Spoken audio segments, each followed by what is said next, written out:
Uh-oh. Come back on the 2010 Subaru Tribeca. So it's been almost a month since we fixed the misfire complaint and replaced the busted radiator on this car. And everything was fine when the customer said, hey, his check engine light did come back on. He had it scanned and it set all 6 misfire codes, even though the car drove pretty well. Then he said he started losing heat again inside, and it's getting colder. Obviously, that is a valid customer complaint. And then he told me he had to add a quart of coolant. I'm like, what is going on?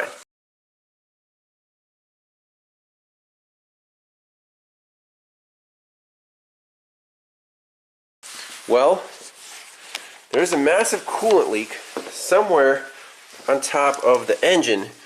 He said it's just steaming up here. So one of these hoses or clamps or something under the intake manifold is now busted because we replaced the radiator. The system can now hold pressure. Well, it could until the next weakest link blew up. So there's no coolant in the radiator right now. So we're going to top that off, pressurize the system, see if we can spot the leak without running the car, and we have to correct that. Then check his flow through the heater core and see if that fixes the problem or if there's a problem with the blend doors. Alright, let's see if it takes a whole quart of coolant.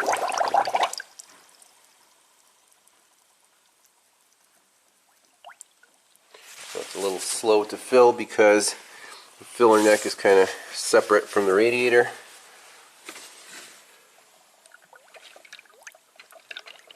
Is that it? Maybe it wasn't too low. Okay, well, let's put the radiator cap back on.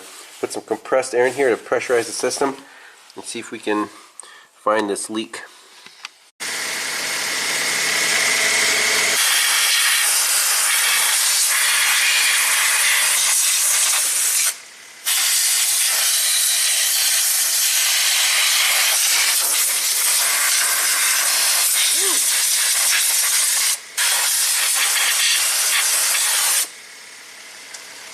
Alright, so I'm going to get this area dry so we can see the fresh coolant.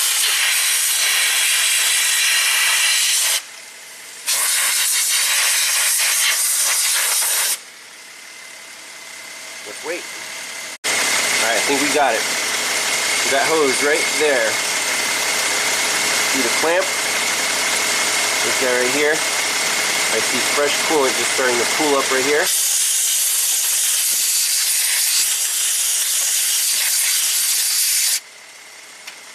Why is that happening? I don't know. But there it is. And it's filling up that cavity right now.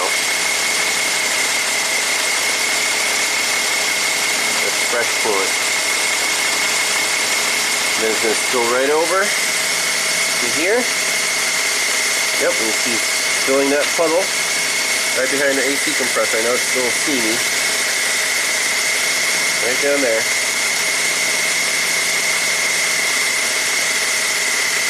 There it goes. It's actually filling it pretty quickly. Is it that hose clamp? This guy right here? Yep, bingo. So, I know it's, again, a little steamy here. But see my claw, if I move that hose to the right, it's squirting right out. That hose is completely shot. So let's shut it off. We gotta let this thing cool down and replace that hose. Alright, so the Subaru's been running for about half an hour. The cooling fan is going full bore.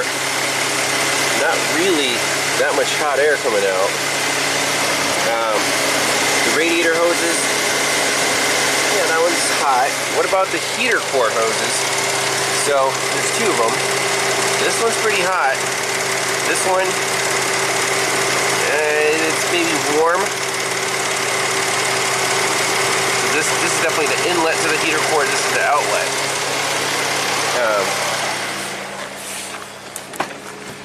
What do we have inside?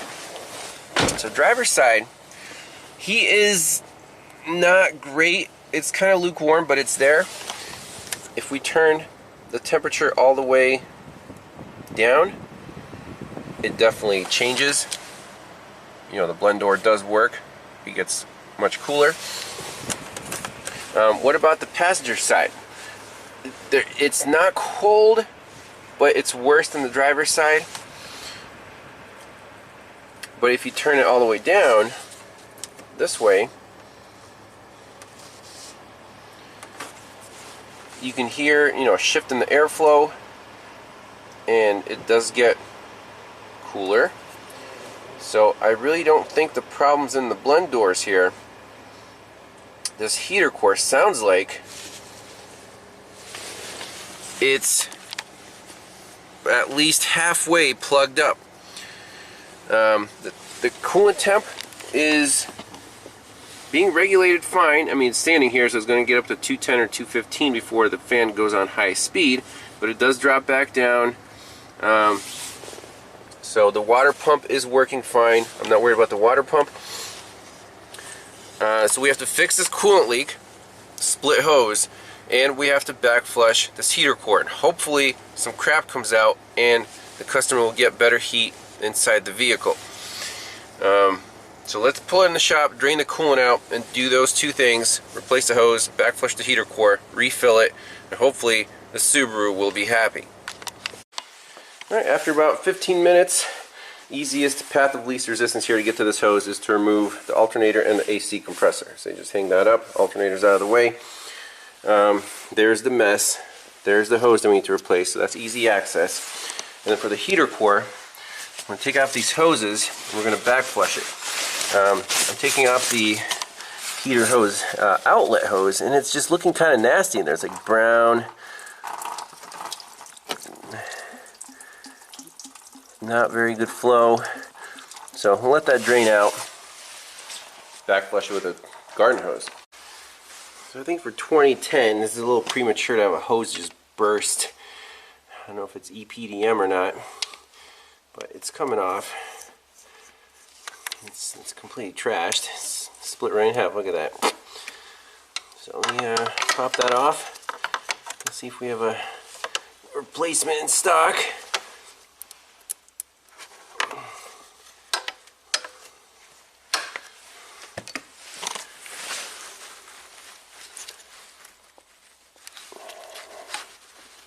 It's trashed.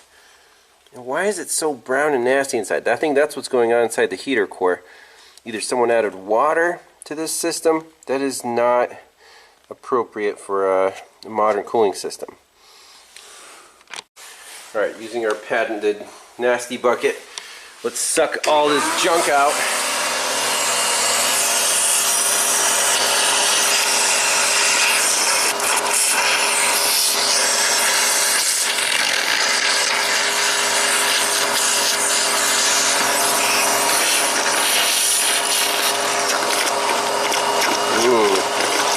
A lot of coolant. It was leaking fast.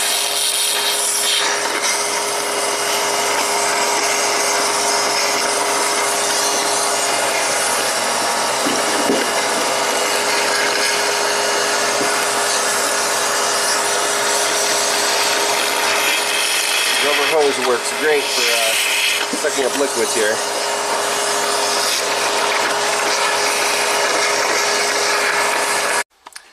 Alright, got the 5/8 inch coolant hose installed on this side. Looks great with the original clamps. There's one on the other side. It's ready to let go. I just poked it and it's right there. It's torn. So we're going to have to remove the power steering pump to get to this one and also replace that. Alright, the second hose is removed. It looks absolutely disgusting inside, like big rust chunks. What the heck is going on with this Subaru? Holy crap. Never seen anything like it. I asked the owner if he was adding water while the radiator was blowing. He said not that he was aware of. So where did all this junk come from? This is probably what's clogging up our heater core. Alright, so I got the second hose replaced. Looks amazing. Now let's flush the heater core. So I got a garden hose, the regular sprayer, and adapter hooked up to the outlet line. So we're going to back flush the heater core, and on the inlet line I have this hose going to a gallon jug. We're going to see what comes out Let's turn on the water and go to town. Here we go.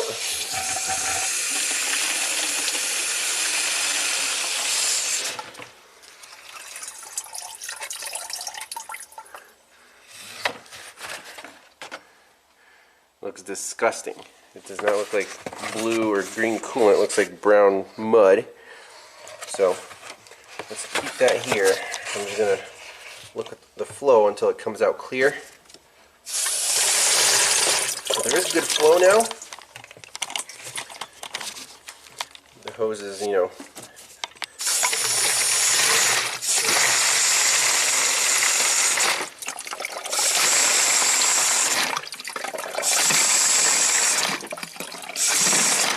that's good. That's all I want.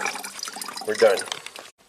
All right, so I gently drained the liquid out. Look how much rust junk came out of this heater core. That's insane. Well, hopefully he'll have good heat back. That was a pretty effective method. Garden hose, back flush it into a gallon jug so you can see what comes out. You want proof for the customer that they actually did something productive here. So catch it, take a picture, and then let's put everything back together, fill it up with coolant, take it for a test drive, see if everything works. Alright, I'm warming up the engine. Looks like it's drying out here. Burped all the bubbles out. Just squeeze the hose. Our heater hoses are, now they're both nice and warm. And I did check, there is heat coming out of all the vents, so good news for the owner. Customer complaint addressed. Passenger side and driver's side are now even. It's not toasty hot yet, but it's already better than what it was, and we're not even all the way warmed up yet. So let's put the radiator cap back on, take this thing for a test drive. All right, we're doing our little 10-mile test drive loop. It's driving perfectly. Coolant temp didn't go above 205 degrees. We'll get back to the shop, let it idle, and see when the cooling fan kicks on. It should be about 210 or 215. Alright, let's do a heat measurement on these vents. So I have both settings maxed out at 85. I'm just holding the RPMs up to get some coolant flow. So the left one is about almost 150. Driver's right is about 140. Passengers is about 110.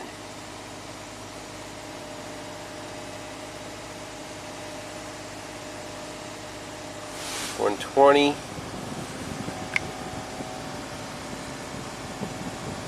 $140. So this one does feel cooler. What about this one right here? $125. So passenger's warm. Driver is, I would say, normal for being maxed out. If you let the RPMs drop, it will get a little cooler.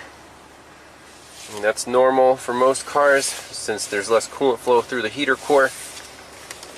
So we're almost there, but this heater core could have gotten plugged up again. Let's look at the hoses.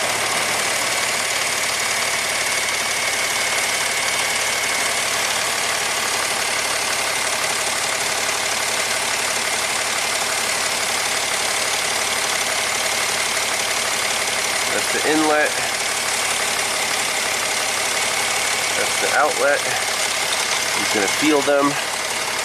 Yeah, inlet is very toasty. Outlet is also quite hot. So that tells me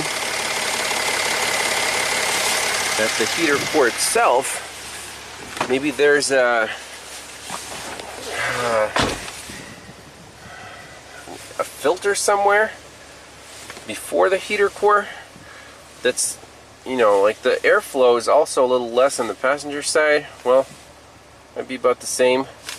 So customer complaint almost addressed. Now he has heat. Before he had almost no heat on either side. Now driver's is decent. Passengers is not cold, not ice cold like it used to be. But we're still not quite there. So would you ship this car, or would you do the heater core flush again? Because initially the passenger side was warmer than it is now. So this cooling system is just a mess. So we flushed out the heater core, but then there's some coolant remaining, and it could have gotten some of the remaining sediment back into the heater core. So you can keep back flushing it until you have good heat. It's better. I could tell them to drive it, bring it back in a month. Once the heater core is more plugged up, it's like a filter, and then we'll back flush it again. But hopefully the Subaru will keep going. Exactly what happened here? How is the cooling system so dirty? But at least it's not leaking anymore, and the temperature is not going above 210 degrees. The cooling fan isn't going full blast anymore. So I think we'll leave it at that. Thanks a lot for watching, and we'll see you on the next one. Bye-bye.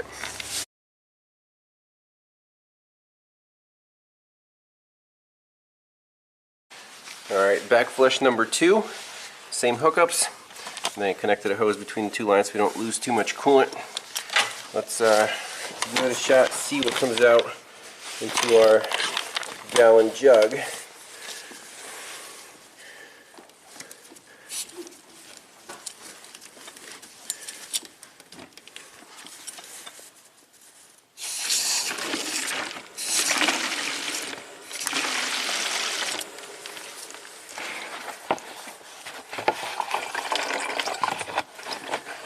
Flush it the other way too.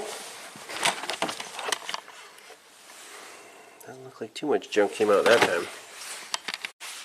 Actually, flushing it forward, some brown junk did come out, so let's put it all back together and see if the heat's any better. Well, not as much as last time, but actually significant